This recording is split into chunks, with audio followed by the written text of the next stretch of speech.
Welcome back, everybody, to Clicks and Bricks, where every day I talk about business and technology. If you like business and technology, smash that like button and subscribe to the channel. Let us know what you like about it. Make sure you leave some comments, too, so that I know what to be talking about, because this is all for you. Today, we're just going to go over headline news again while we're getting some... We had some mix-ups with the show. Our producer went on to greener pastures, so we had a little hiccup. We had a whole bunch of stuff planned, and we took some steps backwards. So our business spotlight segment is going to be pushed back a couple of weeks, so which is the biggest downfall there. But anyway, moving forward, today's episode is sponsored by Hosterian. Hosterian is your private cloud provider. We are your local private cloud provider, and we build and maintain private clouds at 80% less than the big guys. So if you're looking for cloud services, you need IT resources, please hit us up, and we will do the best we can for you.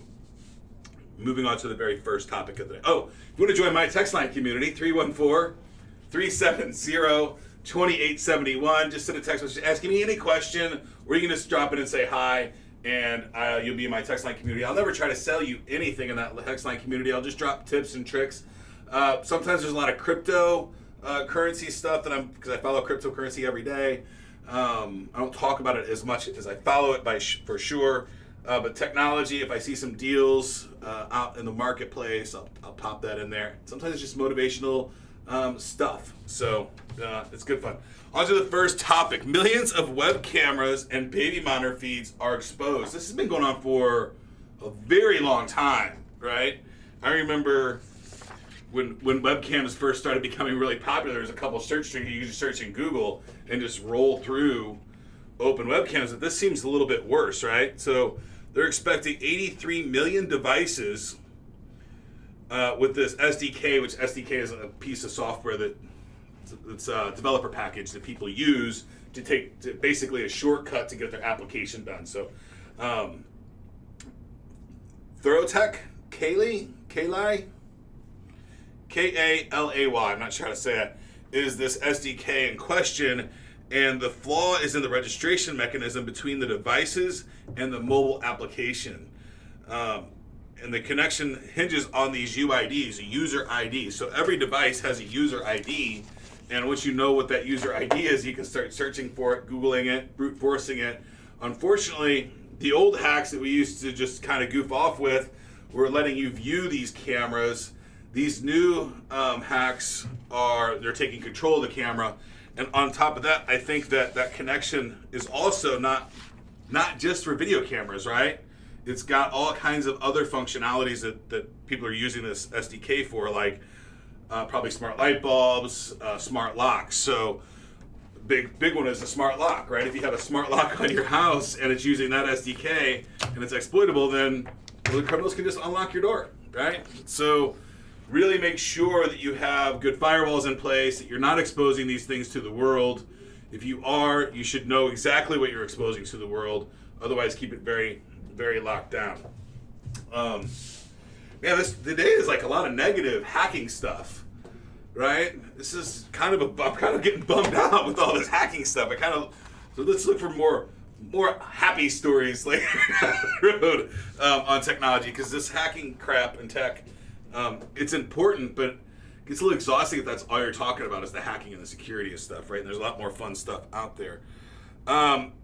T-Mobile data breach is not one that you can ignore. 100 million people were affected. Now, at the surface, this doesn't look any worse than the Equinix hack, right? They have a bunch of my data. Right, so the hackers, if you're on T-Mobile, the hackers have all your data. You probably assumed that the hackers had all your data before that. However, and they held it for ransom, right? They held the data. But, I mean, we got another story later about ransomware, and if you pay the ransom, you're going to get hit again, chances are. So, once they have the data, the damage is done, right? As far as getting the data. Recovering the data is another, for your own purposes, another whole situation. But, I mean, they only wanted $280,000 for 100 million users' data. I think that's probably pretty cheap. But the big part here is that they got the IMEA numbers, which is the unique identifier. So I think long term, if I had a T-Mobile phone right now, I would be asking for a new SIM card or a new EIM number, IMEI number, because I think this is going to be SIM card hacking long term, right? So I believe that if you have anything, I would put into question, if I had a T-Mobile phone, anything that I had two-party authentication for that was sending me a text message to authenticate, which is a lot of websites right now. A lot of websites do that, and I don't believe if you have T-Mobile that you can trust today your number until you get a new IMEI number, because it's going to be, I think they're just one step. If they haven't already, they're just one step away from hacking your phone number and being able to intercept your text messages, which means your Google third-party authentication, all those third-party authentications that use SMS or text messaging to authenticate you. If you're on T-Mobile, I think you're vulnerable right now. So I would definitely be on the phone with T-Mobile if I had that service. Luckily for me, I don't anymore. It was a good service when I had it. I never minded T-Mobile. It was a good, reasonable service. I just went to Google Fi. So I just like that concept better. We are not quite to the halfway point. So Facebook could be forced to sell off GIF platform Giphy in response to UK regulators. I mean, they could just sell, they could probably branch it into two different companies, right? Have a UK Giphy and a US Giphy. I'm not sure why UK regulations are so up in arms about this, but Facebook has soon required to spin off Giphy in response to concerns from the UK regulations and give up control of that company's massive library of GIFs. I'm not sure why. Do you know why the UK doesn't like that? I do not. From what I understand, it has to do with some sort of advertising that Giphy was going to do. When Facebook bought Giphy, Facebook shut it down. Okay, so Facebook bought Giphy, shut down Giphy. They shut down some advertising campaign that they were running in UK, Oh. which hurt a lot of businesses that weren't happy. So that's why they started looking into it. Okay, so Facebook bought Giphy, did some crazy, probably not too crazy, marketing campaign to promote the product, and the government doesn't like that. But they're saying it's amid intense antitrust security by the government. Yeah, I'm not sure why. I think, you get so big and people are just after you for whatever, right? I mean, I don't see what Facebook owning Giphy has to do with anything. Anybody else can do a library of GIFs, right? I mean, that's not there's no proprietary data behind Giphy, I don't think. It's library of GIFs, right? I mean, it's not even Font Awesome. There's some proprietary, like they give you the short codes for the fonts, right? Giphy doesn't even do that. It's just like download this GIF and use it. So I don't know. It's kind of weird. Halfway through, the rest of the segment is sponsored by Inlink.com. Inlink.com, report made easy. My Inlink.com account is inlink.com/Ken. From there, you can see all of my different profiles, my TikTok, my Instagram, my Facebook, my Inlink, all of my social media profiles, my Cash Apps, my Venmo, all of them, right? I think I've got 30 total social medias. My Thriller, but I don't ever post anything there. All those things. So if you go to inlink.com, sign up for your free account today before your name has been taken. And moving on, this one is a real bummer for me. I'm a big crypto fan, and $600 million worth of cryptocurrency was stolen, and but it was given back, right? I think, or it's being given back. I think that their transactions are ticking through the blockchain right now. Last I read, it was $4.8 million worth of the $6 million was recovered so far. So there's a couple of different angles that you can look at here. The hacker said that he was never interested in the money, that he was just trying to show the community this particular exploit, and so he got it, and this is on the Poly network, which is even a bigger bummer for me, because I'm a big, if you know me outside of the show, you've probably heard me talk about Polygon and Matic at some point in our lives together. But so it was the Polygon network that was attacked, and Polygon is a network that wants to tie multiple blockchains together, which is a beautiful thing, and that's what was exploited. They did offer him, the hacker, they offered $500,000 for him to show the exploit, and he just said, I'm not interested in money. right? But he said, I'd love to figure out the blind spot in the architecture of the Poly network. And I don't know if he did help or not, right? So, but they're plugging that holes. They're fixing it. The actually Matic coins did not take that big of a hit at all. The whole cryptocurrency world right now, at least on the altcoins, is booming pretty good. It's not my advice to jump in the market. You do what you want to do your own research, and go. But I am at least 10% of my savings is in Polygon, and it got hacked. So, but I think it's still a good valuable token. I think long term it will overcome all of these hurdles. This is an interesting one. If you live in a home or even a condo, I think if you own any real estate in the United States, you've probably been offered by somebody, I'll buy your house for cash fast. No need to fix it up, all those things. And you probably also know somebody that's buying a home that is paying some god-awfully number more than asking, which is this weird thing that we're in. It turns out that the .com, Zillow, has raised $450 million bond deal, the money they need to do to purchase homes in the United States. And Open Door went public to scale as quickly as they can. So what they're doing is they're buying houses at a breakneck speed, and they don't even care at this point if the initial investment is going to be profitable or not. They're just trying to make sure that they beat everybody to the market. So I think we're going to see some really cool, with Open Door and Zillow, we're going to see some pretty cool tech, almost like a Carvana for homes, where you can just go and sell your house and buy one.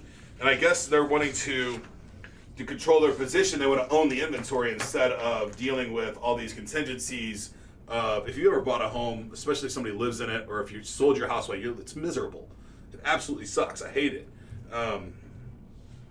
So it's an interesting concept. The spokesperson added that the company has an additional dream that people one day will sell one home on Zillow and then buy another one through the website too. It's absolutely insane. The housing market, if you could, now's a horrible time it's a great time to sell your house because you can get a lot of money for it. Or if you don't want to fix it up, you can sell it as is really easy right now too for a discount. But I think it's a bad time to sell your house right now. If you were to sell your house, if you were to sell and rent for a couple of years and let this market get back to normal, then I think, but I don't know what new normal is going to be like.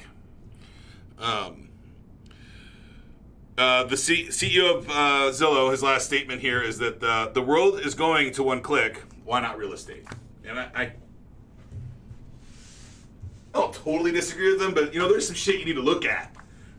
But when you buy a home, right, you need to make sure you fit in the bathtub. You need to make sure that the windows you like, and those kinds of things. I guess you can go some kind of community trusts if it appraised okay and all that stuff. But I don't know. Buying a house is a pretty personal thing.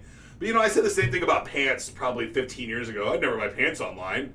I want to go there and try them on, and all this other stuff. And now I'm not stepped into a dressing booth in a decade at least. So, last topic of today. Again, another bummer. A third of all global companies, have experienced a ransomware attack in the last 12 months. That's crazy. What it doesn't say is, was it a successful ransomware attack or not, right? It doesn't say if they paid the ransom or not. I think my gut is that if they've got data from you, paying the ransom is useless. I think you have to assume that once your data has been exploited, it's exploited, and they've copied it, they've sent it, they've duplicated it. It's in 1,000 different places right after they get it, right? They're not going to I would not trust somebody that steals data from you to delete it once you paid them the ransom, right? So I think the more common ransomwares that actually work is the crypto locks. The crypto locks or the DDoS attacks, I think. So bringing the company offline completely to where they can't do any work with a distributed denial of service attack on their network is probably a really good way to get ransom if you want it. There are ways to mitigate that risk, and that would be It's pretty technical, though, to mitigate the risk of a DDoS attack. You have to know routing, you have to be able to have a DDoS mitigation network, and you have to be able to do gree tunnels to remove that traffic and create new inbound routes for your network, which is, if you don't have the right network setup, you can't, right? If you don't have BGP already in play, then you really can't do that anyway. So if you're a small network, you're just dead in the water until they stop. They just have to stop the DDoS attack. You talk to the upstream providers, it takes forever. The other one, the crypto locks. So on the crypto lock, the very easy solution there is just back your shit up, people. Right? Always keep it backed up. Like, we talk about this nonstop, almost to where, like, we've stopped talking about it for so long because, like, guys, if you're not going to listen back at your stuff, this is basic stuff, right? You need 3 copies of your data. You need your production copy of your data. You need a local copy backup, and you need an off-site backup copy of your data. You always have to have 3 copies. If your data is important to you at all, and you know, have you ever owned a computer that didn't crash? Ever? Like, the one that you're currently working on is the only one that hasn't crashed yet, right? There's only 2 kinds of computers, those that have crashed and those that haven't crashed yet. So you got to back it up, and that's just to crash is one part of why you back it up. It also defends you from this crypto locker stuff, right? And it protects you from a lot of other kinds of exploits. So back it up, nonstop. Be vigilant. The fact that people are paying ransomware because somebody has crypto locked their data and they don't know how to get it back is absolutely absurd. These are very affordable solutions today. I could see 20 years ago it was really costly to get an off-site backup, but today this stuff is, we sell off-site backups for as little as 10 cents per gig per month, right? That's the software support, everything. So there's just absolutely no need not to have your data backed up locally and remotely in a secured fashion and all those other things. That's all I have for you today, folks. If you want to join my text line community again, 314-370-37... Totally wrong. 314-370-2871. Woo, it's been a crazy day so far. Thanks a lot for joining me. Get to work.